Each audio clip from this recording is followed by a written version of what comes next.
Assalamualaikum warahmatullahi wabarakatuh. Salam sejahtera, salam rahayu untuk panjenengan semua sedulur. Siapapun kamu, apapun profesi dan pekerjaanmu, dan seberapapun orang lain menganggap dirimu itu rendah, tetaplah tidak ada orang yang bisa dengan sengaja menyakiti hatimu, dan mereka terhindar dari balasan yang menimpa. Meskipun tidak semua rasa sakit hatimu itu terbalas seketika, ketahuilah bahwa ada 9 hal sepele yang jika kamu lakukan ketika kamu disakiti, itu bisa menjadi penyebab orang yang menyakiti hatimu mendapatkan balasan seketika itu juga. Dari sekian penyebab yang ada, yang ke-9 adalah yang paling berbahaya jika kamu lakukan. Yang pertama, sebab mergomenan. Sebab kamu itu diam.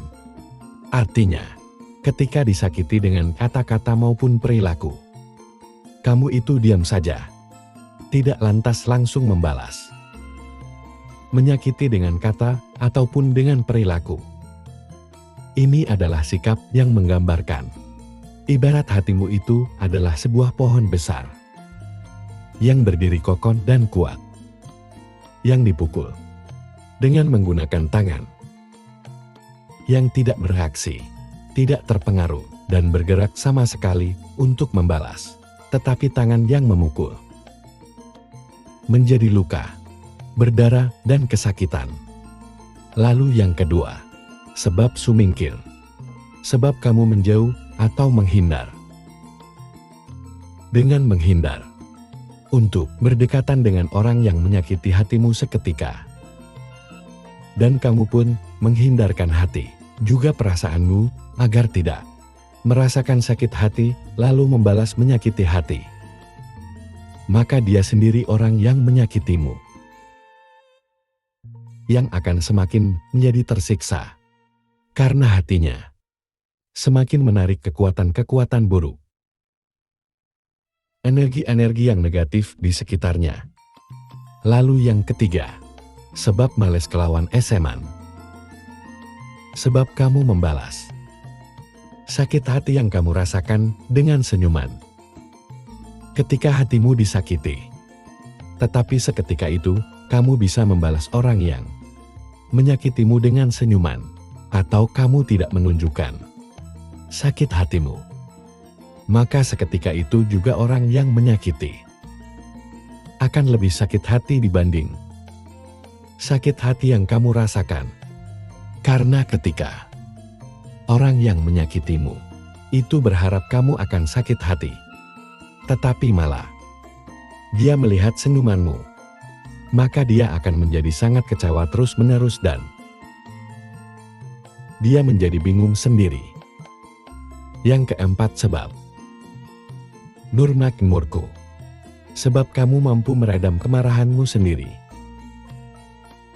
Ketika hatimu disakiti, wajar sekali seketika itu juga kamu merasa marah,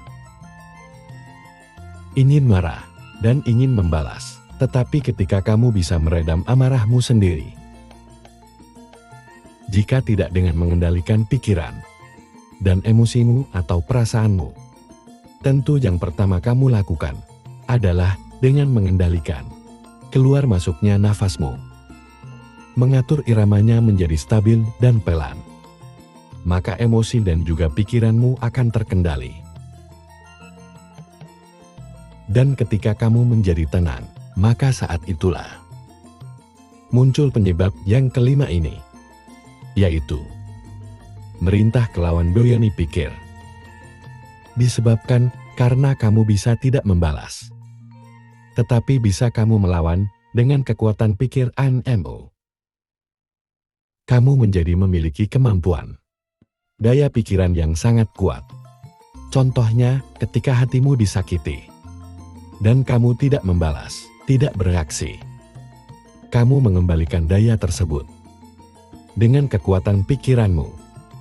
Contoh, tiba-tiba saat itu langsung muncul kata-kata atau kalimat perintah di dalam pikir NMO, seperti contoh, Orang ini akan celaka. Orang ini pasti celaka. Dan kalimat-kalimat itulah muncul berulang-ulang di dalam pikiranmu seketika itu. Dan kamu merasakan, kamu sangat meyakini bahwa itu akan terjadi. Lalu yang keenam, sebab jaluk piwales lawan krentek hati. Sebab kamu itu meminta balasan melalui getaran hatimu. Ketika kamu disakiti dan kamu diam, jika bukan pikiranmu yang merespon, maka hatimulah yang akan bergetar. Jika getaran kekuatan hatimu adalah permintaan agar mendapat keadilan dan balasan dari Sang Maha Kuasa melalui gerak semesta, maka itu adalah doa yang tidak akan tertolak dan tidak bisa dihalangi. Yang ketujuh, sebab malas, balis kelawan ngelebur. Sebab kamu membalas dengan memilih melupakan. Setiap kamu ingat bahwa kamu pernah disakitinya, jadi kamu tidak memberikan tempat di dalam hati untuk balik menyakiti, apalagi balas dendam. Ini juga adalah penangkal yang sangat ampuh yang akan mengembalikan serangan kebencian dari orang yang sudah menyakiti hatimu. Kedelapan, sebab balas kelawan pawewel. Sebab kamu bisa membalas orang yang menyakiti hatimu dengan pemberian-pemberian.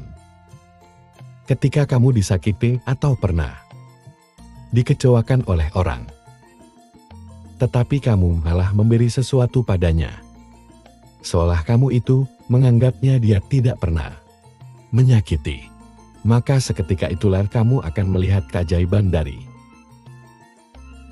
orang tersebut. Lalu yang kesembilan, sebab ngapura. Disebabkan kamu mampu memaafkan. Entah orang yang menyakiti hatimu, itu dia meminta maaf kepadamu ataupun tidak. Tetapi ketika kamu merasa sakit hati, lalu kamu mampu memaafkannya. Atau setiap kamu teringat itu, kamu memaafkan. Maka seketika itu juga orang yang menyakitimu akan mendapatkan balasannya, yaitu daya negatif yang seharusnya menimpamu akan ditukar dengan daya positif yang seharusnya didapatkan orang yang menyakitimu. Kesialan-kesialan yang seharusnya menimpamu akan mengarah kepadanya. Tetapi kebaikan yang seharusnya dia dapat, itu yang akan balik mengarah kepadamu. Sopo kang pengen oleh pangapuruan pangeran, mongko kudu gelem aweh ngapuro marang sepodo-podo. Siapa yang ingin mendapatkan ampunan dari Sang Maha Pengampun, maka harus mau memaafkan sesamanya. Semoga ini bermanfaat. Wassalamualaikum warahmatullahi wabarakatuh.